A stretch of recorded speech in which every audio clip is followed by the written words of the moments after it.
Mouthpiece down here somewhere. Yeah. So anyway, so he got rewarded with lighting the candle. Now, I got into a very big discussion this week. So today there's a lot of kids. It's on the bottom. It's fine. It's good. It's right here. It's fine.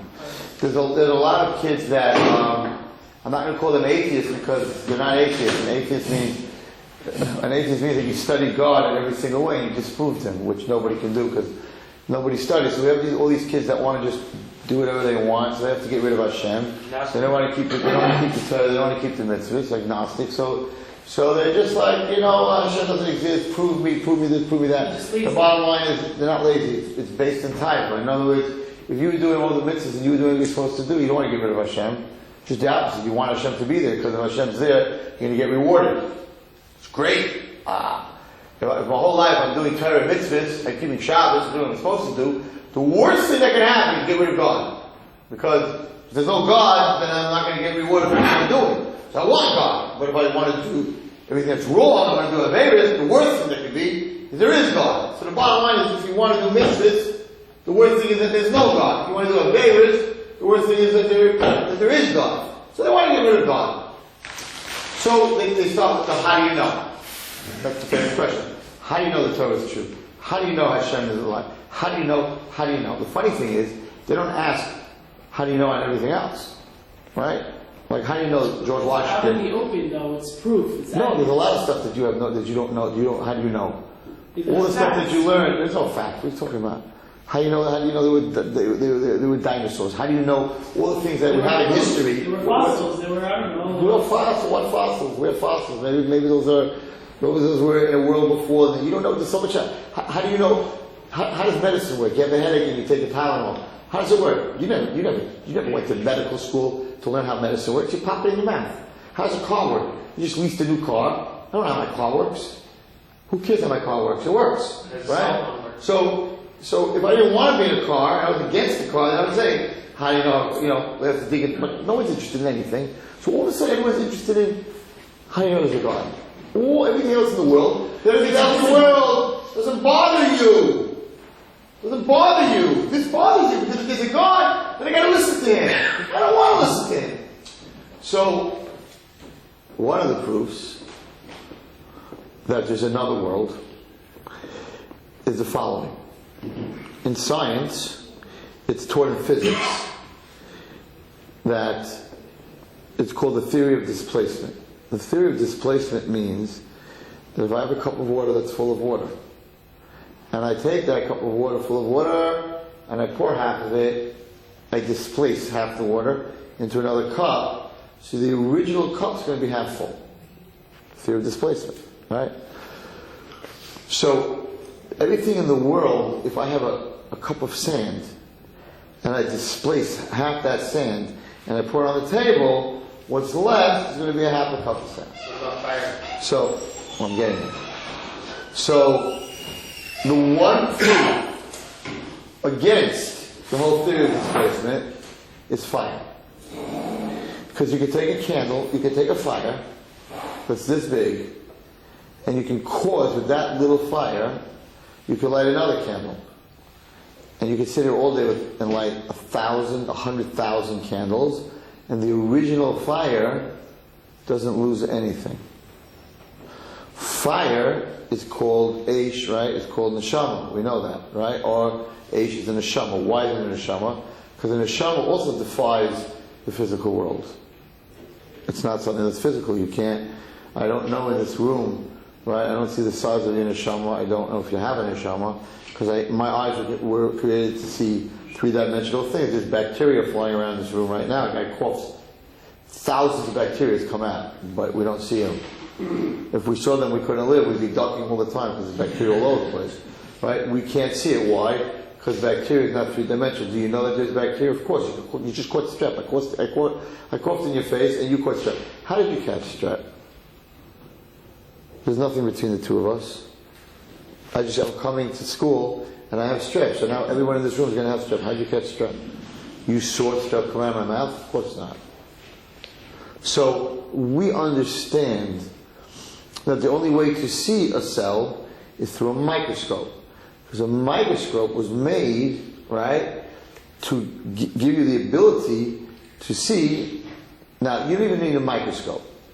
If you sit by your window in the morning, when the sun, if you have such a window that's facing the sun, and you look at the sun coming through the window, you will see dust particles, millions of them. I don't know if you've ever seen it. I've seen it many times. Because my room in Muncie, and you'll see now. When the sun is not exactly coming through your window, you see nothing. Right now in this room, I see nothing. So even in the physical world, the eye doesn't see everything. It doesn't see air. If you take two test tubes, one is a vacuum, which means the air is sucked out of it, there's no air. And one has air, and you look at both of them, they're both clear, they both look exactly alike. Your breathing, everyone learns in the basic science, as a basic science, that you're breathing oxygen in, and you're giving out carbon dioxide. Nobody in this room ever saw carbon dioxide, and nobody in this room ever saw oxygen. But you know that to be alive, no one's going to argue that to be alive, you have to breathe in oxygen, otherwise you're dead. So, or too much carbon dioxide will kill you. People, they have carbon in their house, they don't have an alarm, they could die. So, as human beings, basic human beings, we have to admit there's a crazy world out there that we cannot feel, we cannot smell. None of the five senses as a human being can tell us that any of that stuff exists. We have five senses: touch, smell, hear, see, taste. You can't touch air, you can't smell air, you can't see air, you can't hear air, and you can't see air. So, all five senses that a human being has are not connected to that world. Forget about germs, and all the stuff that's flying around. Pollen. On television and radio, 3 weeks ago, my kids couldn't open their eyes when they got up in the morning, or 4 weeks ago, when the plants started to flower outside.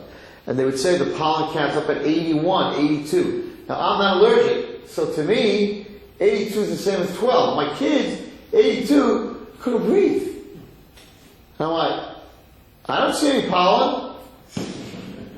You don't see pollen. Look at the effect. Look at the effect that pollen has. Walking to CVS during people just riding Tosin, they were taking Claritin and all these medicines because they were suffering so bad this year because there was a lot of rain. Suffering so bad from allergies. That everybody accepts.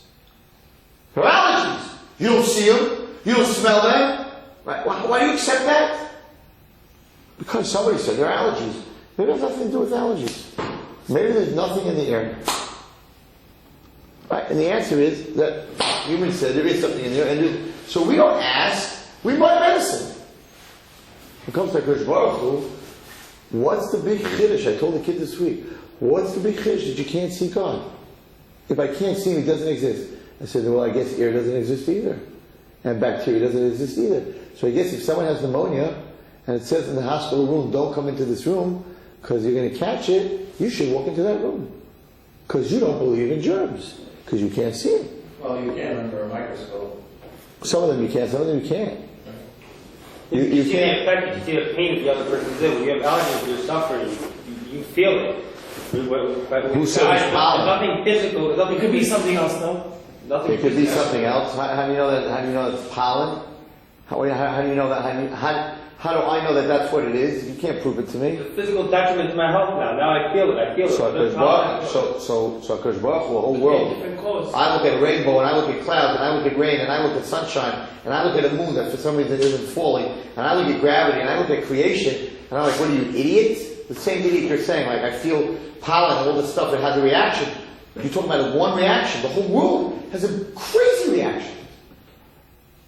Photosynthesis. The sun, the water goes up, becomes a cloud, which makes it rain, which then goes back into a and it's that whole system. I forgot what it's called in biology. How could you look at that and say, it just happened? That's like the guy saying, pollen, allergies, just happens.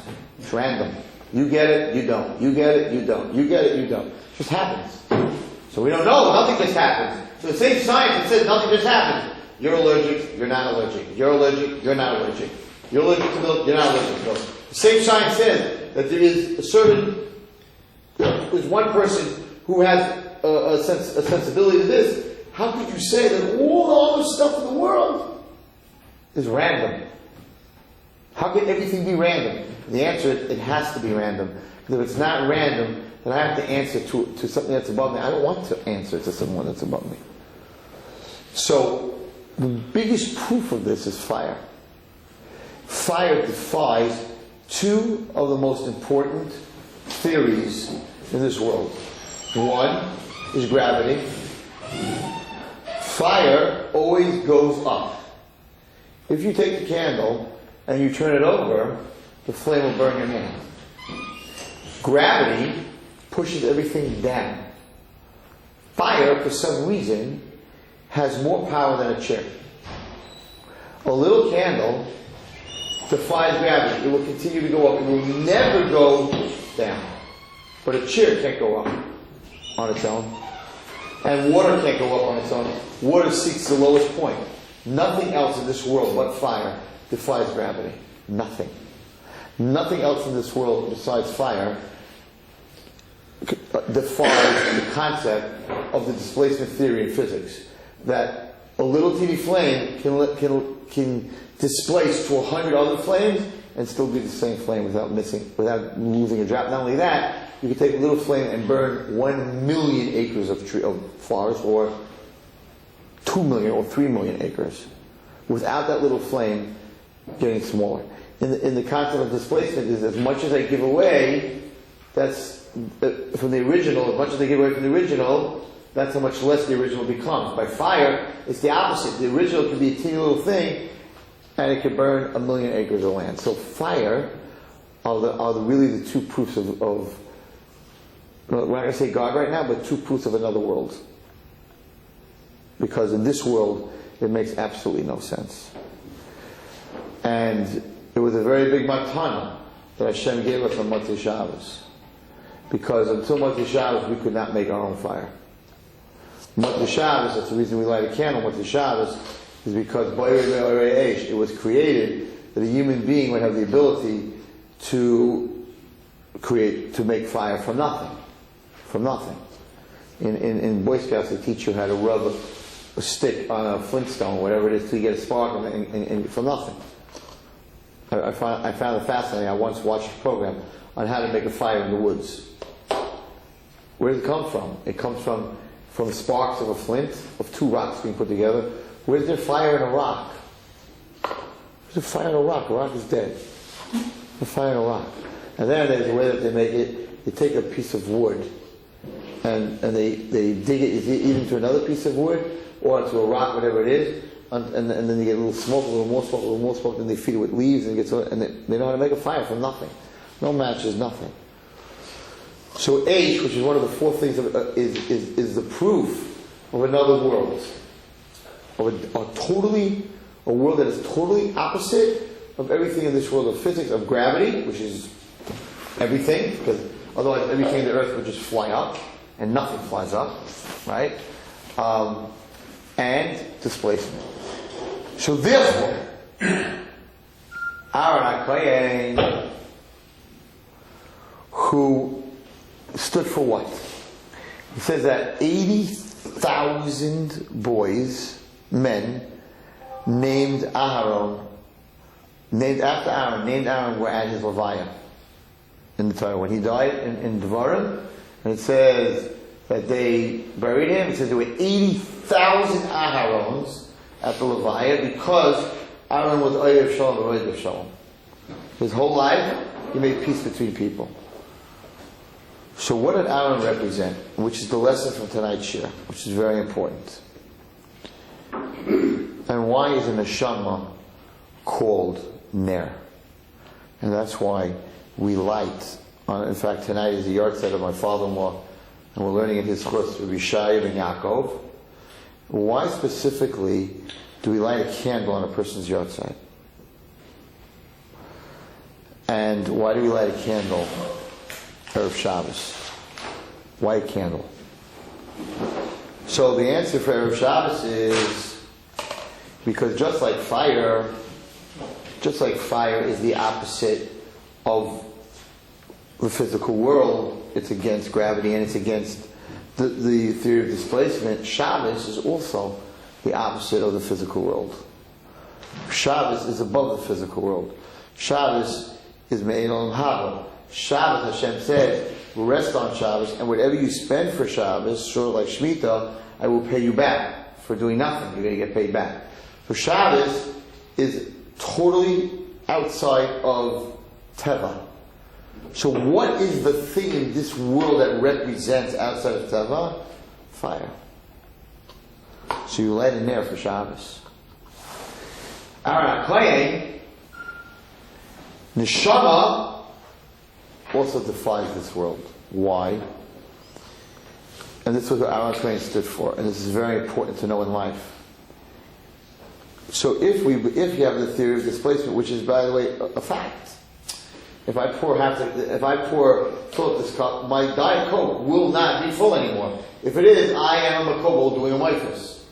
There's a story of one that used to pour wine and his thing filled up on its own. But that's a very nice story. I can't do that. Right? I can't do that. When it comes to helping other people, so you think that by helping other people, you're giving up of yourself.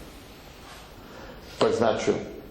One person helped 200 people, and not only doesn't he lose anything from himself, he grows.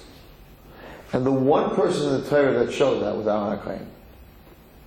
Aaron HaKohen, the reason that 80,000 kids were named after him was he was his whole life. A husband and wife didn't get along. He would go to the husband and he would say, your wife wants to apologize to you, but she's really embarrassed what she did to you. Then she'd go to the wife and say, your husband really wants to apologize, but he's really embarrassed what he did to you. And then they would say to each other, don't worry about it, I'm fine with you, whatever. It's not knowing that he went to both of them. It was one of Aaron's tricks. And the reason they were all named after him was because they came back and they had children, and they named them after him. So Aaron understood that by helping other people, it's not like, listen, if I help him and him and him, so displacement. So now I lost a lot of what I am. And the answer is no. It's the opposite. And that's why Aaron HaKohen, his reward was the Nasi gave a carbon. So he had 20 animals, he gave a carbon, now he has 19.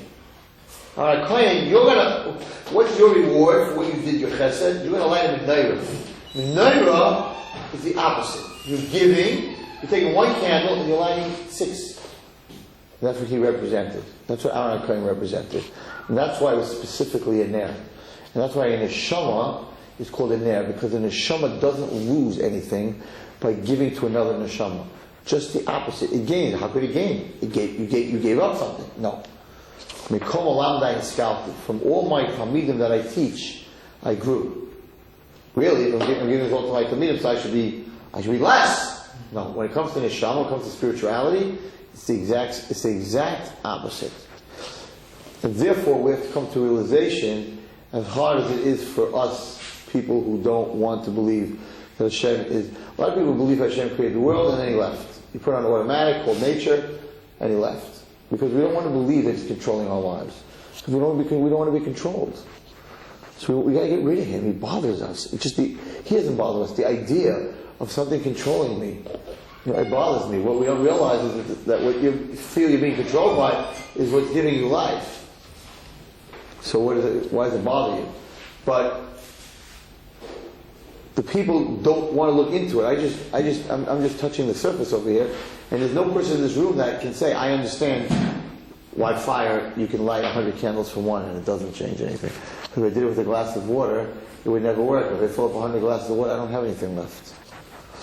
And then Shama is the same type of thing. And that's why his reward was to light a candle, and you light candle with Shabbos, because light represents that above Teva. And a yard site, when it comes, you're celebrating, I don't use the word celebrate, but you're remembering the person's neshama. The best thing to represent the neshama is a fire, is a candle. Because that's what a neshama is, ner neshama. That's what it's called, a ner neshama. The neshama has the power of Giving and giving and giving and giving, and his neshama not only doesn't become less, but it grows and it grows and it grows and it grows.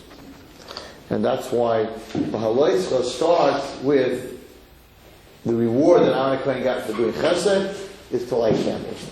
Now, at the end of the Parasha, Behalotcha, comes this terrible sin that what happened with Miriam of Lashon Hara.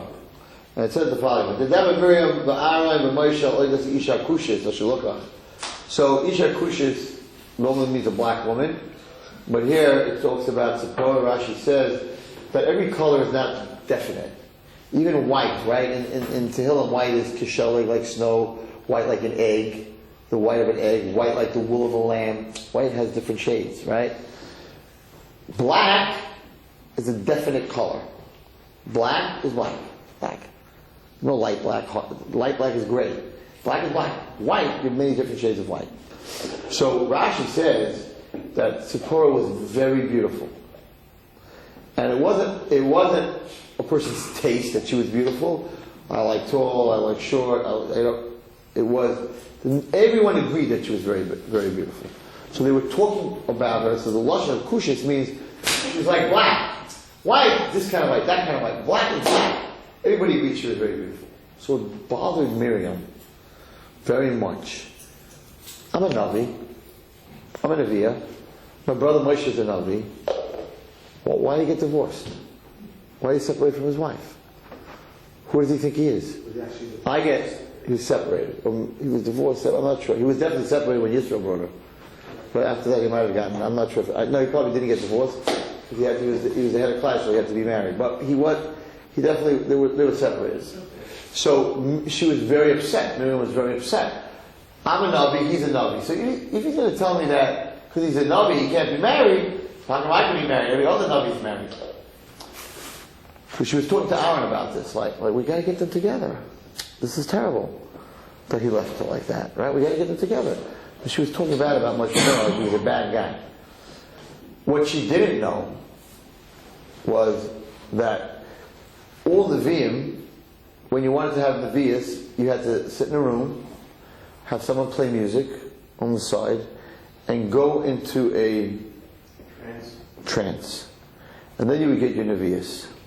So, if you were married, you went to the mikvah, you made yourself holy, you went into the room, you went into a trance, and you got your Nevi'us.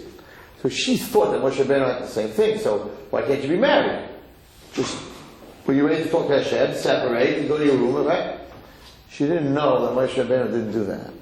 He didn't go into a trance, he didn't sit in a room, but that at any point, he could be walking on the path, he could be anywhere, Hashem appeared to him. He never told his sister or Aaron that I get Nevi'us differently than you. That Hashem just shows up to me, because that would be a big shot.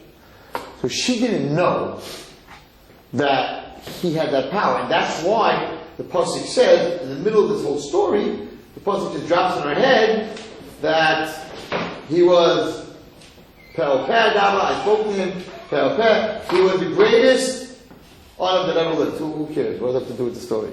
Right? And the answer is, because he didn't tell anybody that Hashem just appeared to him. Because he was an Adam. He told his sister, listen, I'm separated because I could be in bed, I could be, who knows what, with my wife together, and Hashem's going to come into the room, it's going to be embarrassing, it's not going to be respectful. So I could not be with her. I had to be separate with the client. But he never, my dinner is here, thank you, Louis. So, my best student, brings me supper every he's the man. And he calls me 3 times, Rabbi, what should I bring? Not that he brings whatever he feels like. What? Miriam said, the Lashon Hara was, she was judging Moshe Rabbeinu for doing the wrong thing when he wasn't.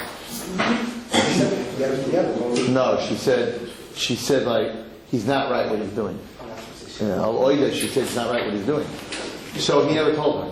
He never told her he got Nevi'us differently. That was her Avera. That's Lashon Hara. She didn't ask him. She should have asked him. She made her own decision on what she saw. So she got punished, we know, and Klal Yisrael had to wait for her 7 days. So I want to just spend a moment on Lashon Hara. So, when I was growing up, and Zecharia, Lashon Hara, I never felt that. I thought it was over dramatic. It's very nice to sell a lot of books and have a Chofetz Chaim Heritage Foundation. Bottom line, it's very human to talk bad. Big deal. What I did, I talk bad. What happened? He died. Killing a person is really bad. Abusing physically a person is really bad. Talking about a person, it's a little over. Lashon Hara, if something happens in class with Lashon Hara. I felt growing up that it's like overdone. It's just overdone. But it's not overdone. Why is it overdone?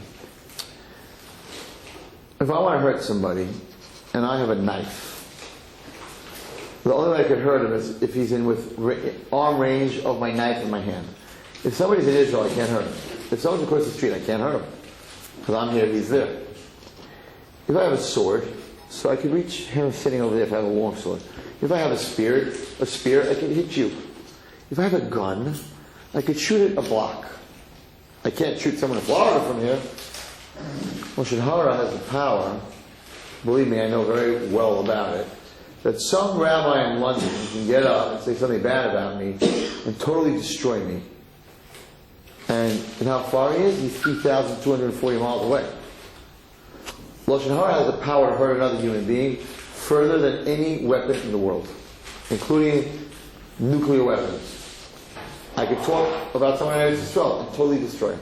Somebody could call me on the phone and say, I'm going out with this boy, I'm about to get engaged, or well, so just tell me what kind of guy is he, and I totally destroy him. There's 5,000 shortages. No, I'm talking Lashon Hara about him. I don't have to do that. No, it's my opinion.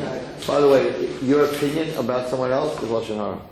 If someone asks you, Shidduchim, in the Sefer Chofetz Chaim, he says, if somebody asks you, and this is very important, whoever's watching and listening to this, if somebody asks you for a shidduch, questions about someone, you are never allowed to start the sentence, in my opinion.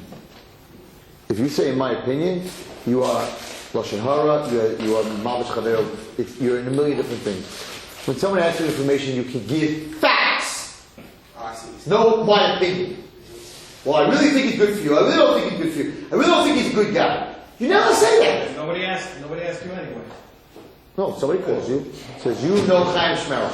Right? Sometimes the lead Could you give me information? Could you give me information on Chaim Shmerel? And you're like, well, in my opinion, right? I think he's a shady guy. I think this. I think that. That is pure Lashon Hara. You could say he was caught in yeshiva stealing from tzedakah, and I know that it was on camera. That was not Lashon Hara.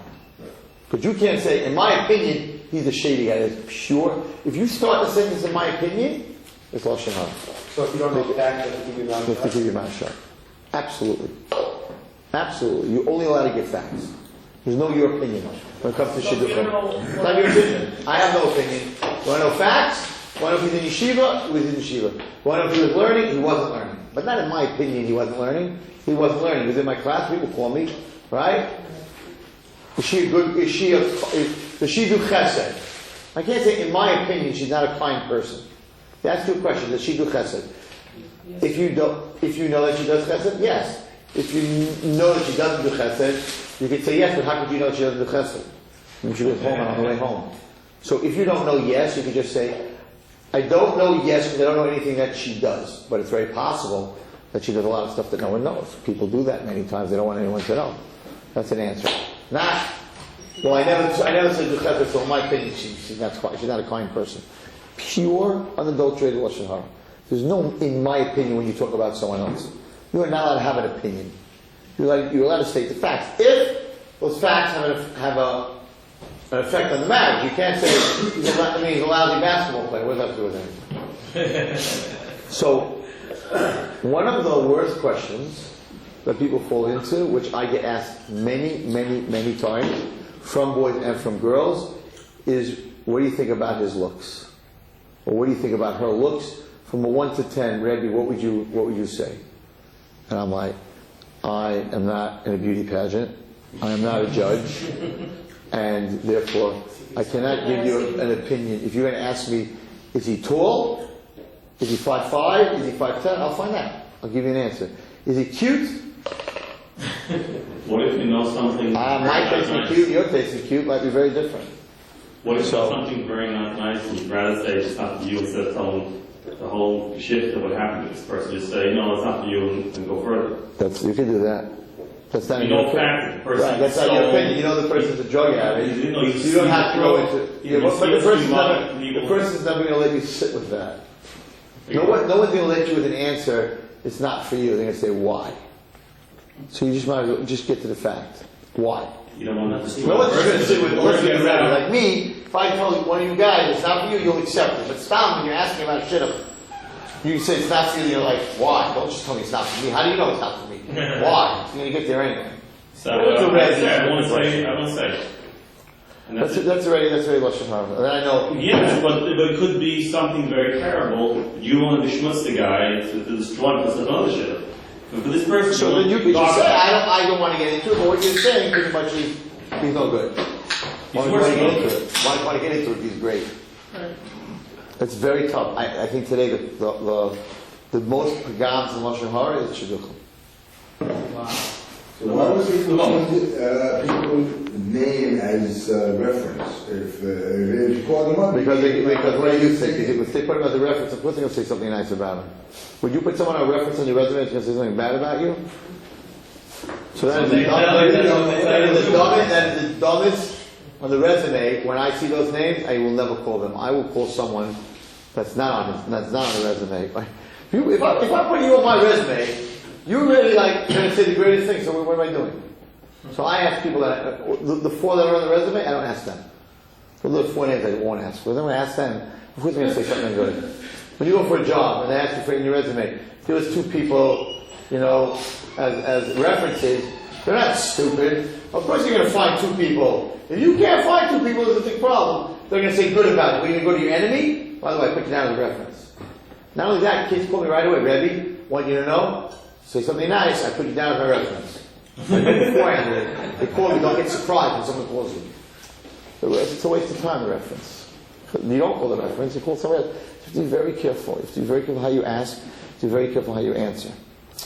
It's a fantastic story. It's the best story on Lashon Hara that I ever heard in my life. Which I've said, I don't know, many years ago here, and it's very, very true. So many times we daven, and we don't feel that we're getting answered. The famous saying is Hashem says no. But many times we don't feel like we're getting answered. And sometimes b'rabin we daven. I have to tell you that Baruch Hashem, I saw the Rosh Yeshiva, Rabbi Belsky, this week. He's home. He's mamish home. His heart stopped when he was in the hospital. The doctor said he will not live. Within 24 hours he will die. Straight up. And the doctors themselves, I was talking to his daughter, said that the head doctor is a very miserable guy, and when they brought him in, and his heart stopped totally. When they jumped him, they said, you're jumping him, but his heart's going to stop again. He does not have more than 24 hours. This is what I do. He's a lung doctor, whatever it is. There's no way he's going to make it. Rabbi Rosh Yeshiva walked down the hall. He came back to the hospital from rehab, whatever it is, and walked down the hall to his room in front of all the doctors, and everybody stopped, left their job, and they all said, you are proof of a God. There's no way, and these are Mount Happy person, there's no way that according to our medical books, that you are alive and that you can walk down the hall. It's impossible. So he said, it's tefillah. Because everyone knows that everyone was down for it. There wasn't one person not down in front of Belsky. And his daughter said, you mamish, she said, if you didn't have a moon in God, right, here you are, every doctor says, we've seen this before, nobody makes it out of this disease, whatever it is. He will die within 24 hours. And she said, you mamish Yad Hashem, that he was in a coma, everything, and the tefillos didn't let the Malcham Ovis take him. Klal Yisrael just davened him out of. And I saw him, he was sitting and learning, and he's very tall, and he was looking good, and I was like, wow, power of tefillah is amazing. It is. And these are Toiv should be right from Gehenna. Most doctors end up in hell. They don't believe in Hashem. And this guy was a big fat mouth, and he was negative the whole time. And he says like, "You're dying, and you're dying. Why are you wasting your time?" He's like, he's not when he's outside. He just watched this rabbi walk down the hall. He said, "You're proof there's a God." Why do most doctors end up in hell? Because they don't believe in Hashem. And they deserve to go to hell, because how could you be a medical student and see all the millions of parts of the human body and have to work in conjunction? I think you have like, I don't know, a million miles of veins in your body or something like that, and you can't have one clot or you're dead. And the heart's pumping, I don't know, 1 billion times in your lifetime without a battery, and like the whole human body. So we don't study it. So to us, you don't believe in Hashem because you don't know the secrets of the human body. You're a doctor, spent 6 years learning the secrets of the human body and how the blood works and the brain. What? And then you still deny Hashem? Look at him. So Toiv should be right, and Toiv also means the good doctor. Because the good doctor say, I saved you. The medicine world, the medical world saved you.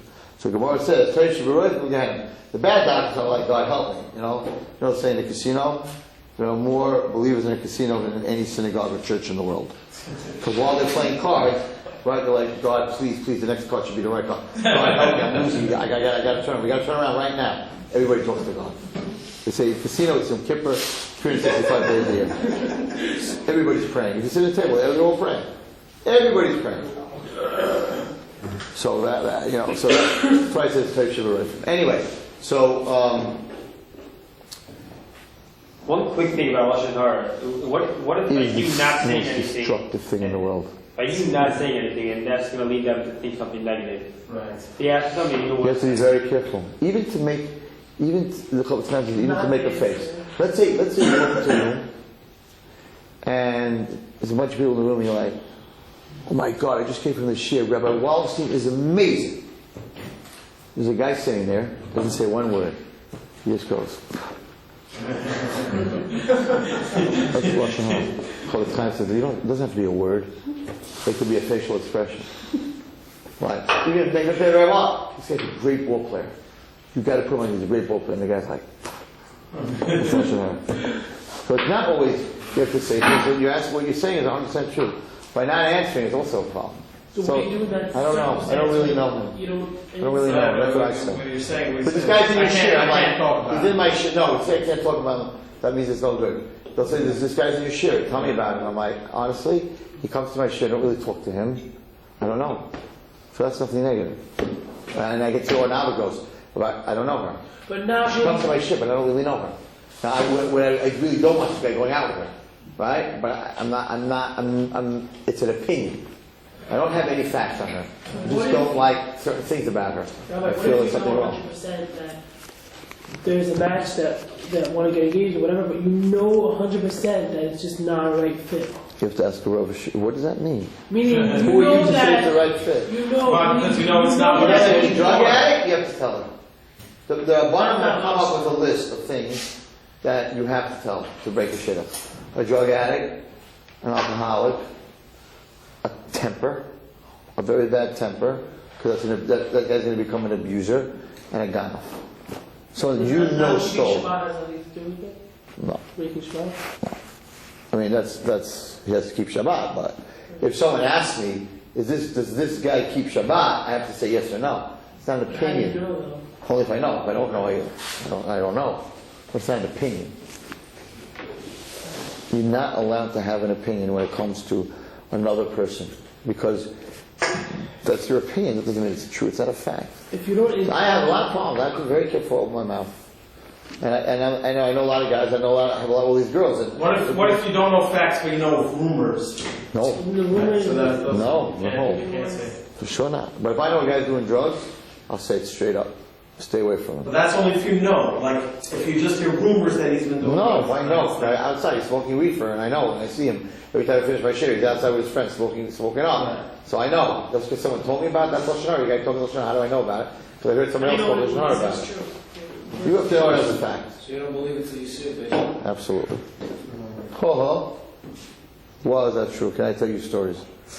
Where people said things that are so not true. They so didn't have the facts.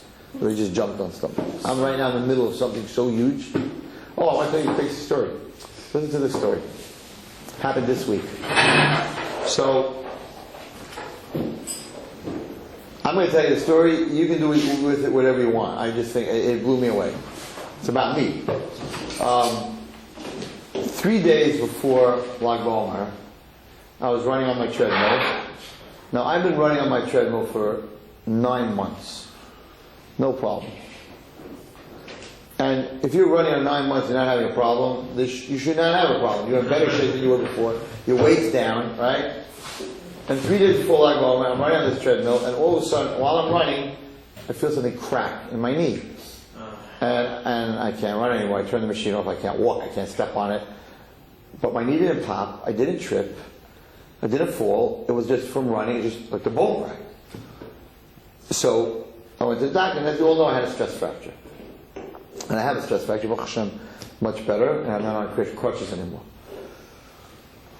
And there was something nagging in the back of my head, because I know, I'm a little connected to Hashem, and I know that nothing in this world happens unless there's a reason. So I said to myself, where did I go with my legs that I shouldn't have gone? Because it says, always be boidek, always check the place that you get hurt, is mida keneged mida. So if Hashem if I have a stress fracture in my foot, that means I went somewhere I wasn't supposed to. Baruch Hashem, I couldn't come up with anywhere that I went that I wasn't supposed to. There has to be, no? You have to wait till the end of the story. See, these guys know me already. It takes me time to tell a story. It doesn't It's 5 years, you know, 5 years. Right, it doesn't happen so fast. It takes time.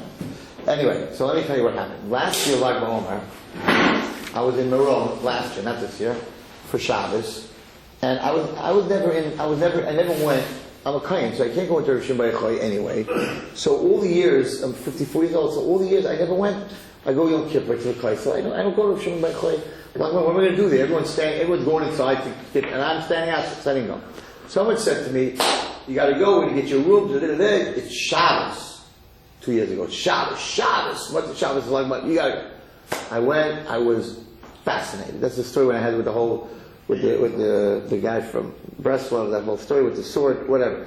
So it was fascinating. So the second year I went again. But this year, I looked at the calendar. It was Tuesday or Wednesday or Thursday, whatever. But it wasn't.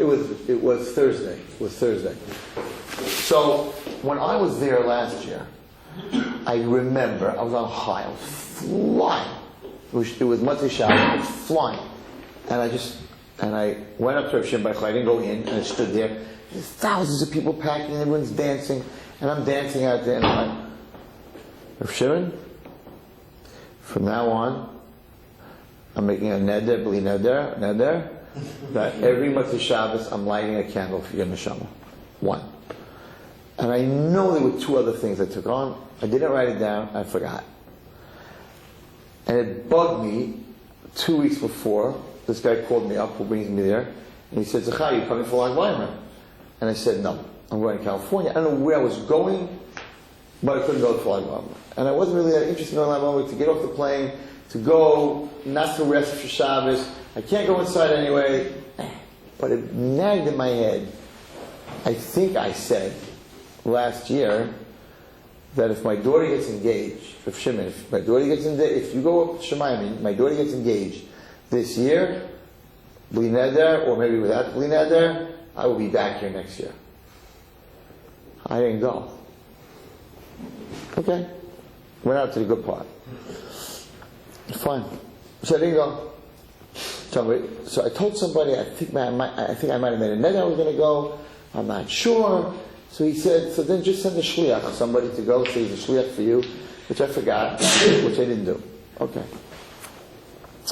My wife is in Eretz Yisrael right now. She went for the yahrzeit, tonight's the yahrzeit. She goes to my Rabbi Gamliel on Friday, to get a bracha, whatever it is, we're making a wedding with my mother-in-law, who's there for the yahrzeit, it's her husband.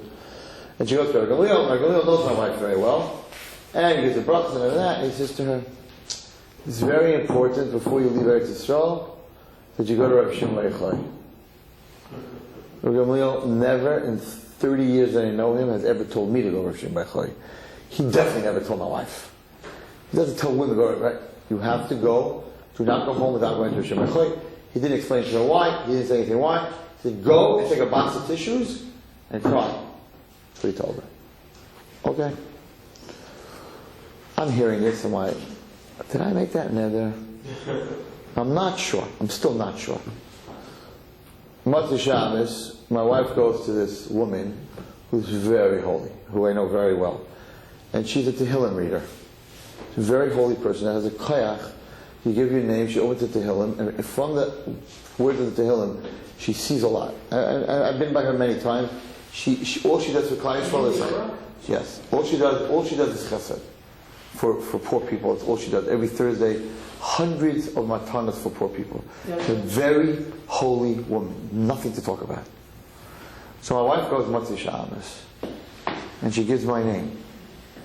She says, Zecharia Shimon ben Rav Yitzchak. She opens up the Tehillim, and she says, your husband made a neder that he didn't keep. To open words. Your husband made a neder he didn't keep. My wife calls me up, and she says, I went to Liora, and she said, you made a neder you didn't keep. I'm like, she's saying it's a neder I didn't keep. I'm not stupid. So then I said to myself, I'm in big trouble. You don't make a neder to Rishon Baruch and break it. It's not healthy. I said to myself, what did HaKadosh Baruch Hu do 3 days before Lag BaOmer? Hashem broke my leg. He broke my leg. I was on crutches. I couldn't walk. I was an inus. I didn't break my neder. He made me into an inus. Had I not broken my leg and not gone for Lag BaOmer, it would have been very bad for me. Because you don't break a neder, especially by Rishon Baruch. So I was thinking the whole time, how could you do this to me, Hashem? How could you do this to me? I have a wedding. I have my sister's wedding. I have to go to London. I have to go to LA. I'm doing your work. I'm running around. How do you break my leg? What was I doing? I was exercising to get into shape. I wasn't watching TV. And now, after looking at the whole picture, I realized if he wouldn't have broken my leg, I would have broken my... now I'm an itis. I couldn't go. Even if I wanted to go. And it happened almost 2-3 days before Lag BaOmer. There was no way I could have gone. So in Shemayim, he made me an itis. So they couldn't have kindness if he didn't go. So, the gamzul of in this world, you can break a leg, it saved my life. I feel that it would have been really bad. If I didn't show up to Lag BaOmer, I made a neder, and my daughter is engaged, it would have been really bad for me. So they broke my leg. And now, listen to this. Right, so she went today. I told her, go to Rosh Hashanah, I'm making her shliach. Go to Rosh Hashanah, ask the chila for me. She was there for 2.5 hours. Still, I have to do certain things anyway. I have to do certain things I have to do because for my son, I didn't go. But I thought to myself, wow, break a leg, it was to save my life. I had no shower. But I had all these tires when I broke my leg. I'm like, why'd you break my leg? I have so much to do. I have to help your kids. Why would you do that to me? And in Shemayim, Hashem saying, you idiot, I just saved your life. What are you complaining about? You just saved your life. You made a neder to Shabbat. You didn't keep it. You weren't going to go. But when they're broken your leg, you've been over on a neder. Doesn't say good things about people who are over on a neder. I don't want to tell you what it says. The punishment is. So he broke my leg. Now the funny part is, now I understand. So when you have this break in your bone, it should take 6 to 8 weeks to heal. I was on crutches. I was in pain. You all saw me on crutches. I woke up one morning, gone.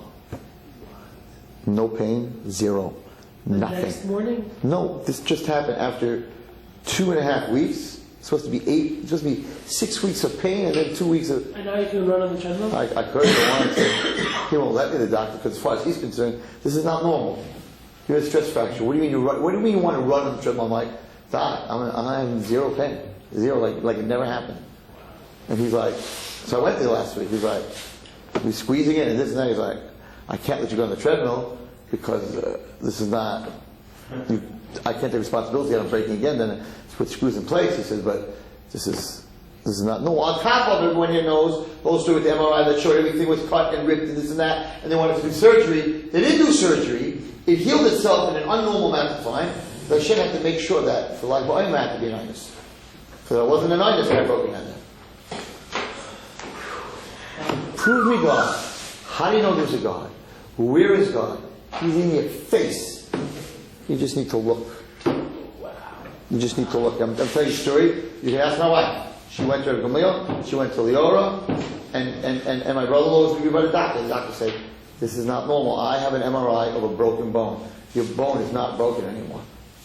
And the other guy has an MRI of a rib cartilage, 60% ACL, BCL, DCL, all that. I could get up right now and run like nothing ever happened.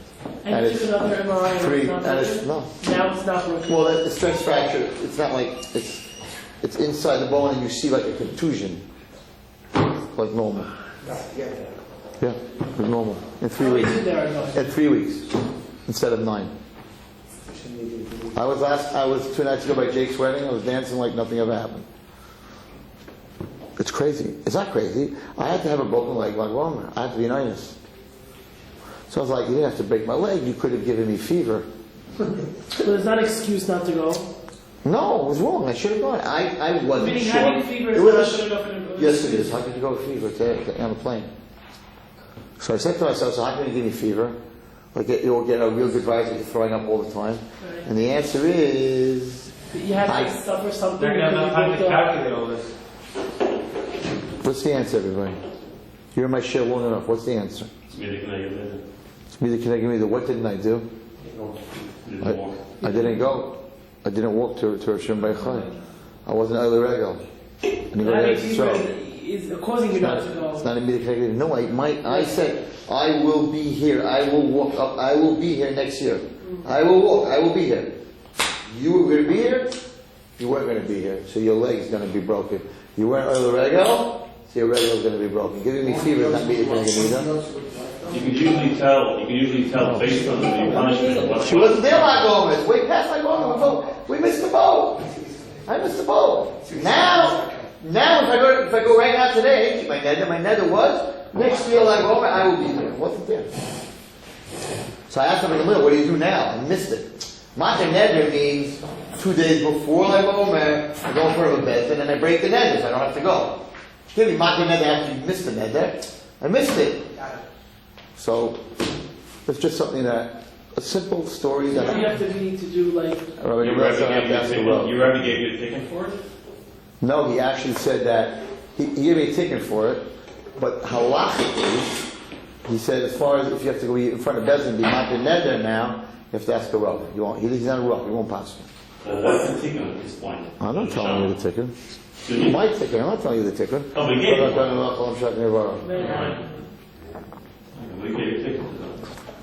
Of course he gave me a ticket. A good Rebbe doesn't just tell you what's wrong, he tells you how to fix it. But he said before... And it was a shaking. If I would have remembered, I for sure said it, I would have known. You can't... No, what he said before, you usually tell, based on your language, you can tell what the bear was. Because Hashem doesn't want some patch person. It's given to wake up like a child. I was thinking, So how do you say? my father used to say, you go to Eretz Yisrael, it's always Ole Regel. So when I would say Ole Regel, he broke my leg. And he broke my left leg. Because he had rachamim on me.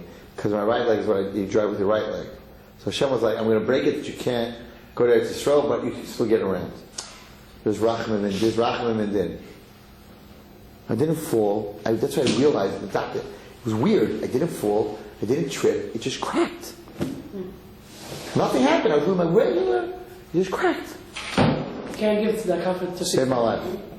I feel you saved my life because you break a neder, Chavshalom, Yechayev, whatever, and you don't want to break a neder of Shem Beichai. What I'm saying, save my life. There's nothing to talk about. I was nice. I could not have gone. Let's say I knew about the promise. I could not have gone. I couldn't walk. I couldn't step down. I couldn't sleep. I'm seeing and looking for the Zayah. You know what happens when Hashem wasn't happy with somebody. What happened? Right. I'm saying. Right? You're the wrong guy to make a neder to. And Baruch Hashem, whatever. Okay. Anyway, so let me just end with this story. So this happened to me this week. It was like It was very crazy. And I didn't cop first. When he told my wife that,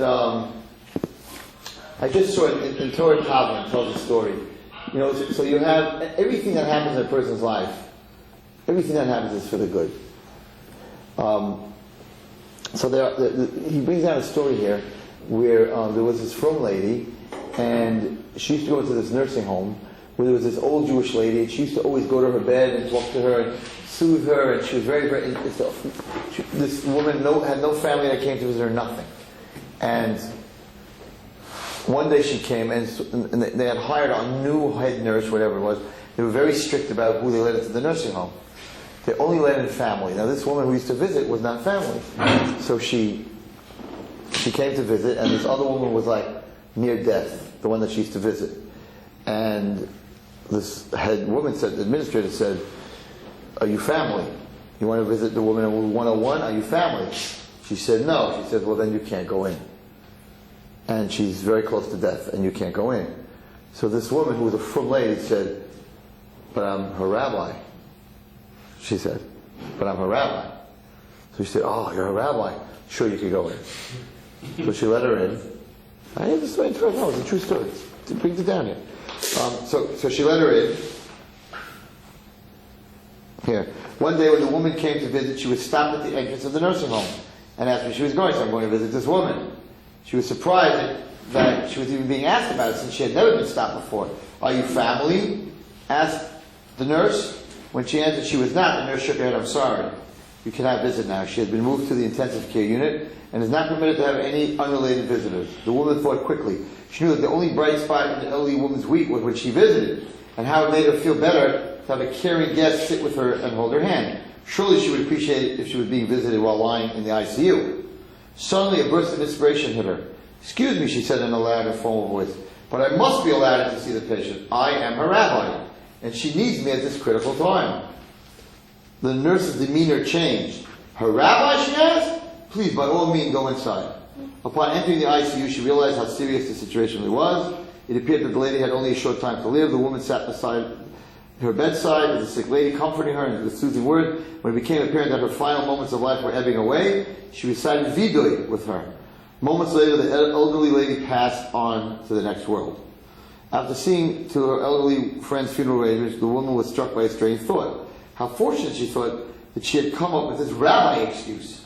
If not for that burst of inspiration, the poor old lady would have died alone and disconsolate in the nursing home, and nobody would have known or cared. And she was able to get inside the nursing home, past the unyielding nurse, only because she was able to come up with the rabbi excuse. It was, she knew, as if there was a positive benefit from the scourge of female rabbis, which has become prevalent within the Reformed Judaism and other denominations. What she was saying, and she goes on, what she was saying over here is, it's the most terrible thing that women in the Reformed world are rabbis. Right? She said, look how that terrible thing, Hashem wants, that terrible thing can be used for good. Because if that movement, there was no Reform movement, this nurse would have said, "Rabbi, you're female, you can't be a rabbi." But since it's already all liberated and they know there's women rabbi, she got away with it. Because also controlled everything. It's all, every move, everything, it's all under his hands. Anyway, so I want to finish with the story of Lashon Hara. It's a very important story. I'll tell it to you very fast. I have a 45-minute version, and I have a 4 to 5 minute version. So there's a hospital in Boston that is known to be the best hospital in open heart surgery for children. And there's a doctor in this hospital who's the man. When it comes to open heart surgery on little children, he's the man. He never lost a patient. Everybody tries to get to this guy. Everybody. And it's very hard to get into the hospital, best children's hospital, best doctor, the best doctor. And so they bring this kid for surgery. His parents get him in, and they bring him for surgery, and the doctor does the surgery, perfect surgery, open heart, changed some valves, did some vein work, whatever he had to do, perfect surgery. And he knows he did a perfect surgery, and he finishes the surgery. The doctor who does the surgery on the heart, he doesn't close up the person. The other people to do the sewing, and they close up the person. He leaves. He just does the heart. He goes in, he does another heart. That's what he does. Okay, he's very satisfied. He goes back to his room. The parents say, "Thank you, doctor. Thank you so much for being there."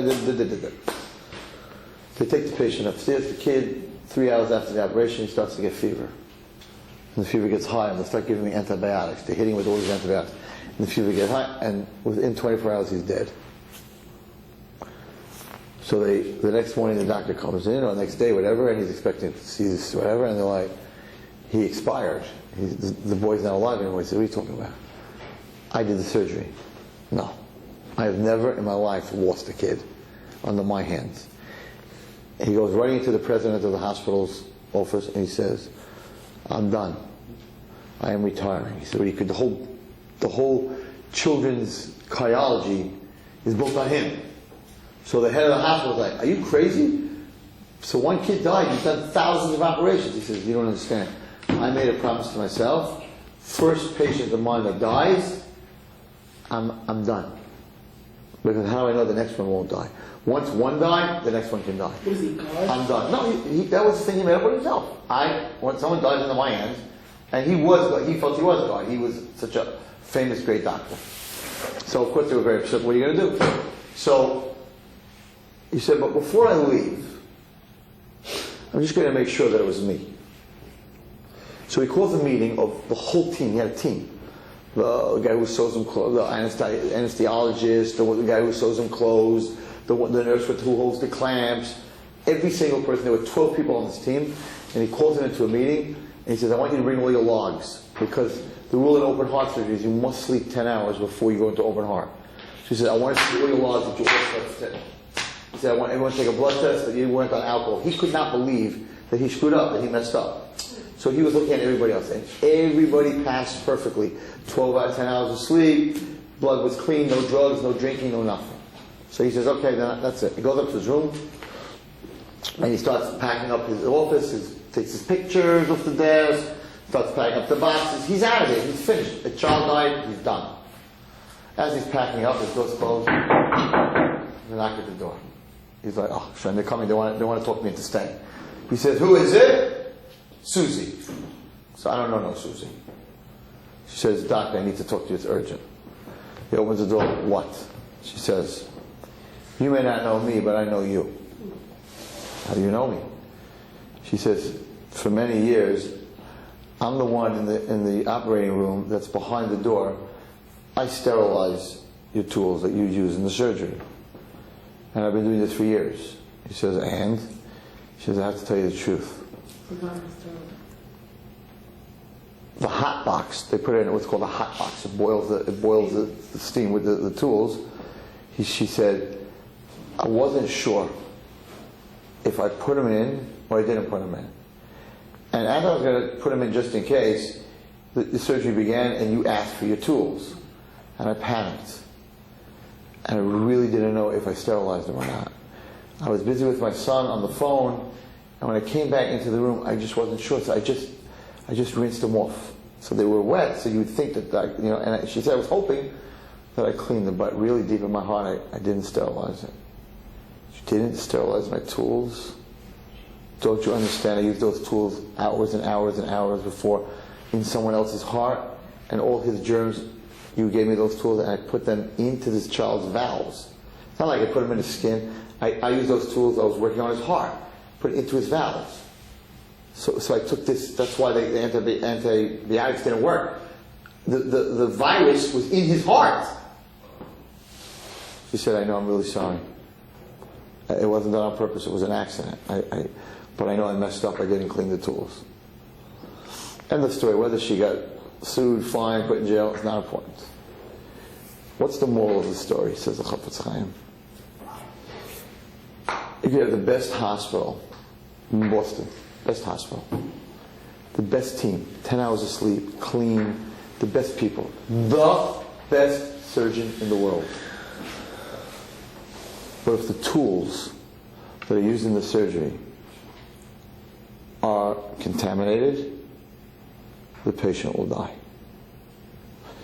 He says, you can have the best community and the best minyan, the best people in the minyan, in the best community, in the best shul, in the best town, best hospital, right? Best team. And you yourself can be the best guy, best guy. You're the guy. But how does a Jew, guys, how does a Jew do surgery? With tefillah, with davening. That's how we do surgery. You have all these averis, you have this oral on your neshama, shamu, maganu, gazam, you do that. You do surgery, you cut it away. You do tshuva, you cut away the oral. Right?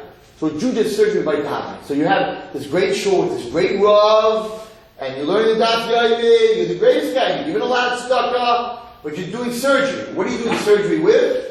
Your mouth. So if the tools, if you're doing surgery that you're saying tefillah with, is contaminated, because you talk Lashon Hara, even if you're the best guy, with the best rav, in the best hospital, in the best yeshiva, in the best shul, the tefillah is contaminated. It'll never make it to Shemayim. It'll die. So the first thing in that probably means the battery is dying. The first thing that a person needs to take care of is the tools that he uses in surgery. That's your mouth. So if you say nibble peh, if you use dirty words, if you talk Lashon Hara, so the tools, the mouth, is full of bacteria. So now you take this mouth and you take these holy words that you're reading in the Siddur and you're sending them out to Shemayim, but they're sick because you're putting the bacteria into the heart. Tefillah is the heart. You're putting the bacteria from your mouth in the diva. What's saying the diva? What's saying Shema Yisrael Hashem Elokeinu Hashem Echad? What's saying that? Your mouth. Your mouth is tamei. Your mouth is tamei. The tefillah's got to die. And that's why Lashon Hara is so bad. Because a person who speaks Lashon Hara can't daven. And a person who speaks Lashon Hara can't learn. He could daven and learn, but those words they go nowhere, they die, because we're using unclean tools. So the first thing a person needs to do is to have a mouth that's clean. And that means no Lashon Hara, that means no dirty words, that means no answering back, that means no chutzpah. It means that from that mouth is not coming terrible words and anger, but beautiful words. The tools are sterilized. You know what? You don't have to be the best doctor to do the surgery. You can be a medium doctor to do surgery.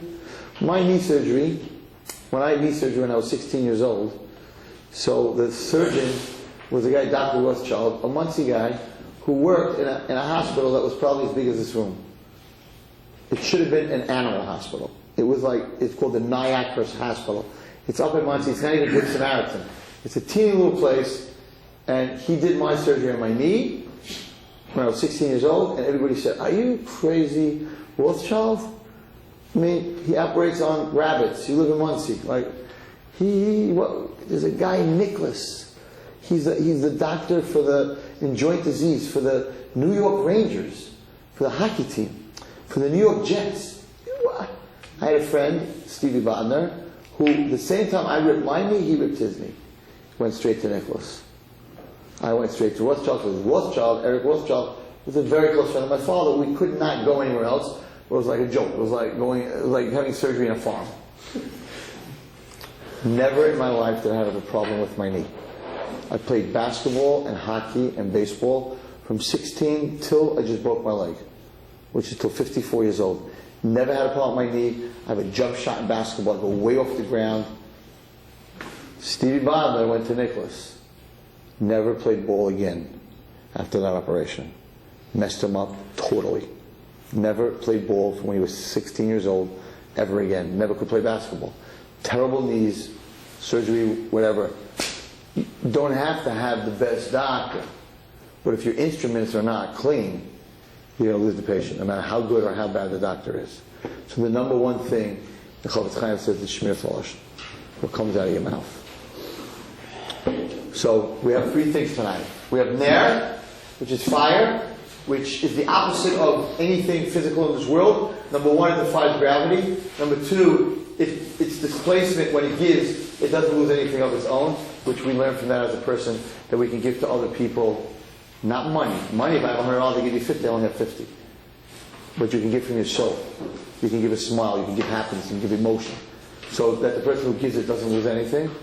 We learned that the tools of a person's mouth have to be, the person's mouth, that's the tool of the surgery, has to be clean. And we also learned that sometimes when you break your leg, you saved your life. and that HaKadosh Baruch Hu is very medactic, and he watches every single person, and he runs this world. And sometimes when the most terrible thing happens to you, and you're trying to figure out why did Hashem do this to me, he's smiling up there, and he's like, I did it to you to save your life. And that's understanding that Gamzel Tova, and that's understanding that this Hashgacha Pratis is such a big word. This Hashgacha Pratis, he's watching every minute. He did not create a world and walk away. Because if he walked away, this world would be gone. It would be like taking the plug on a lamp and pulling it out of the socket. It would just die. There would be no life. He's the one who pumps life into the world. There will be a world, but it will be a dead world. The world was here before Hashem created it. It was Sehu V'Vaylu. It was here, there was something here, but it was just... It was just... The Yesh Ma'ayin. Right, but no, but Sehu V'Vaylu wasn't Yesh Ma'ayin yet. Before Sehu V'Vaylu was something. That's way back. That's way back. I'm talking about, right, this world, there was Sehu V'Vaylu, there was a Ruach Ma'achefes al Mayim, it was mine. If you look at the Pasuk, it was, I don't know what he says. I'm saying the shot that we know. That he was Ma'achefes al Mayim, whatever that means, there was water. It wasn't separated, the Ma'im of the Aretz and the Ma'im of Shemayim. But there was something, right? Because Baruch was here. So there is, without him, we go right back to Torah V'Vaylu. We go back to nothing.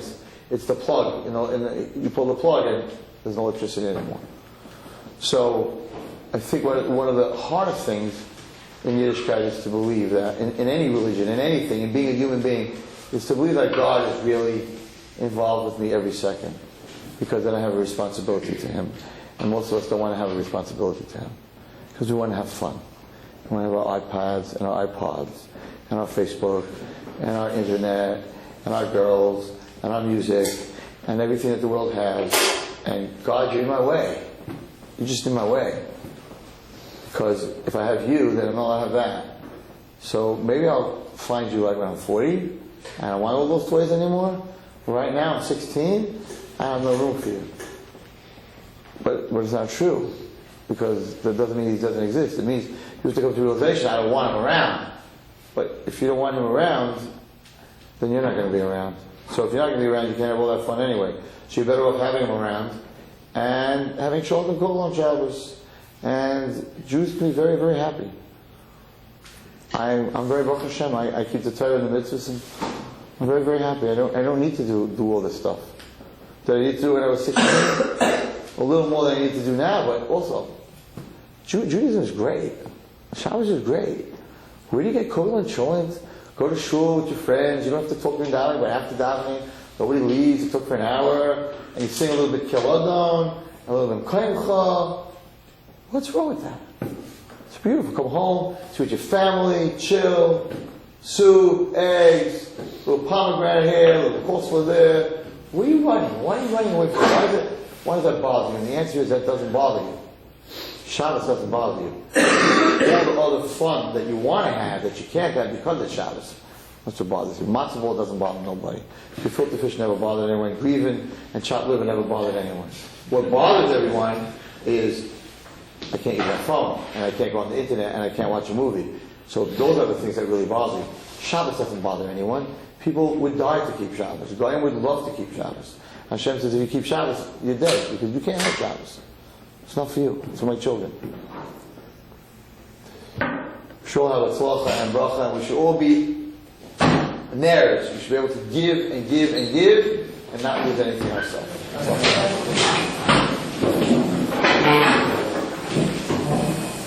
That's Don Meyer.